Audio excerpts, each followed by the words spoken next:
হরে কৃষ্ণ। কেমন আছেন সকলে? আশা করছি রাধা মাধবের কৃপায় ভালো আছেন। আমিও ভালো আছি। আজ আমরা শ্রীমদ্ ভগবদ গীতা যথাযথ প্রথম অধ্যায় বিষাদ যোগের শ্লোক 25 এবং 26 নিয়ে আলোচনা করব। তো চলুন শ্লোক দুটি প্রথমে শুনে নিই। ভীষ্ম দ্রোণা প্রমুখতা সর্বেষাং চ মহীক্ষিতাঃ উবাচ পার্থ পশ্যৈতান সমবেতান কুরুনিতি তত্র পশ্যত স্থিতান পার্থ পিতॄন্যথ পিতামহ আচার্যান মাতুলান ভ্রাতॄন পুত্রান পৌত্রান সখিংস্তথা। অনুবাদ: ভীষ্ম, দ্রোণ প্রমুখ পৃথিবীর অন্য সমস্ত নৃপতিদের দেখিয়ে ভগবান শ্রীকৃষ্ণ বললেন, হে পার্থ, এখানে সমবেত কৌরবদের দেখো।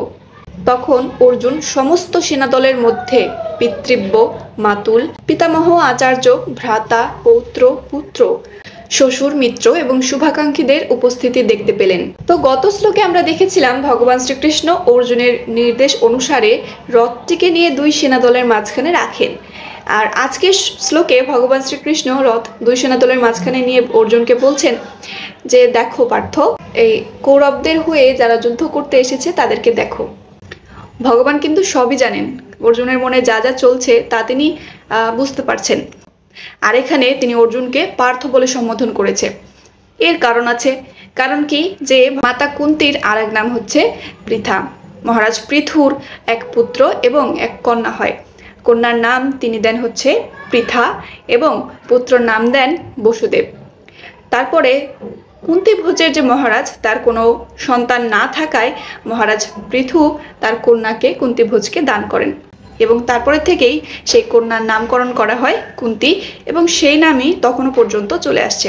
তো বন্ধু হিসেবে ভগবান শ্রীকৃষ্ণ অর্জুনকে জানাতে চেয়েছিলেন, যেহেতু অর্জুন হচ্ছে তার পিতা বসুদেবের বোনের পুত্র, তাই তিনি তার রথের সারথি হতে সম্মত হয়েছেন। ভগবান শ্রীকৃষ্ণ সকল জীবের নিয়ন্তা, কার মনে কি চলছে এটি ভগবানের চেয়ে ভালো আর কেউ জানে না।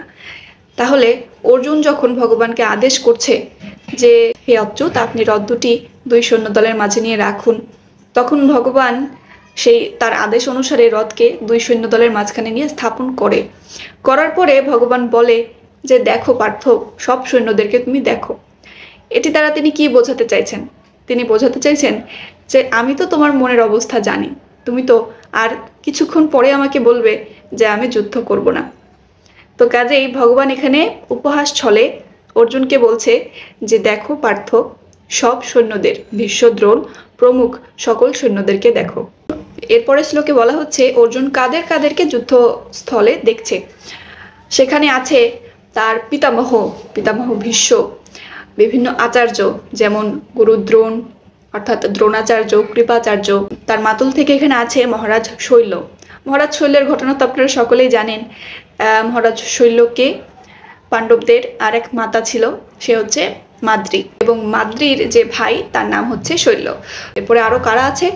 তার ভ্রাতারা দুর্যোধন সহ আরও অসংখ্য তার ভ্রাতারা, তার পুত্রতুল্য লক্ষণকে দুর্যোধনের পুত্র লক্ষণ, এবং এই লক্ষণকে অর্জুন কিন্তু তার পুত্রের মতোই স্নেহ করত। কিন্তু যুদ্ধে কি হয়? যুদ্ধে কিন্তু অর্জুনের পুত্র অভিমন্যুর হাতে কিন্তু লক্ষণ বধ হয় বা নিধন হয়। এরপরে আরও আছে অর্জুনের বিভিন্ন মিত্র এবং শুভাকাঙ্ক্ষীর মধ্যে কে কে আছে? কৃতবর্মা কিন্তু পাণ্ডবদের শুভাকাঙ্ক্ষী। এভাবে অর্জুন সমস্ত সেনাদলের মাঝে শুধু তার আত্মীয়দেরকেই দর্শন করলেন। এই সকল আত্মীয়ের কিন্তু থাকার কথা ছিল তার পক্ষে, তার দলের থেকে তাদের যুদ্ধ করার কথা ছিল, কিন্তু তারা কোথায় আছে? অর্জুনের বিপক্ষে, প্রতিপক্ষ হিসেবে অর্জুন তাদেরকে দেখছে। এর থেকে আমরা জীবনে একটা শিক্ষা নিতে পারি যে আমাদের জীবনে কিন্তু অনেক আত্মীয় আছে যারা আমাদের জন্য প্রাণ ত্যাগ করতেও রাজি। বেশিরভাগ সম্পর্কই একদিন না একদিন কিন্তু ছিন্ন হয়ে যায়। যেমন হয় সে নিজে ইচ্ছা করে সম্পর্ক ত্যাগ করে চলে যায়, তা না হলে সে তার দেহ ত্যাগ করার মাধ্যমে সম্পর্ক ছিন্ন করে দেয়। কাজেই কোনো সম্পর্কই স্থায়ী নয়। হ্যাঁ, একটা সম্পর্ক আছে যেটি আজীবন থাকবে, এমনকি আমাদের মৃত্যুর পরেও থাকবে। সেটি কোন সম্পর্ক? সেটি হচ্ছে ভগবান শ্রীকৃষ্ণের সাথে আমাদের সম্পর্ক। তিনি সর্বদা আমাদের হৃদয়ে অবস্থান করছেন, আমাদের ভালো মন্দের বোধ আমাদেরকে প্রদান করছেন।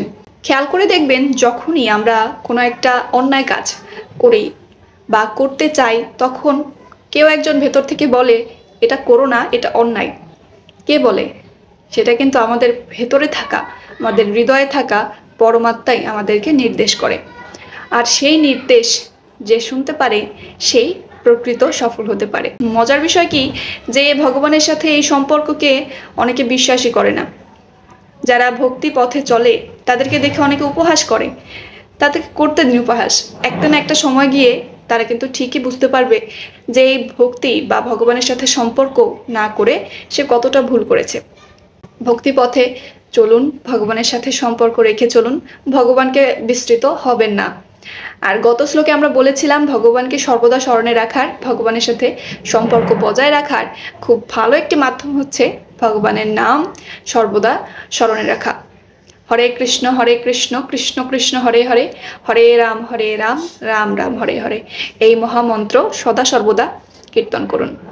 জপমালা নেই তাতে কি, আপনার মুখ দিয়ে মনে মনে সর্বদাই আপনি ভগবানকে স্মরণ করতে পারেন। আপনার চিত্রপটে হৃদয়ে ভগবানকে অধিষ্ঠান করুন।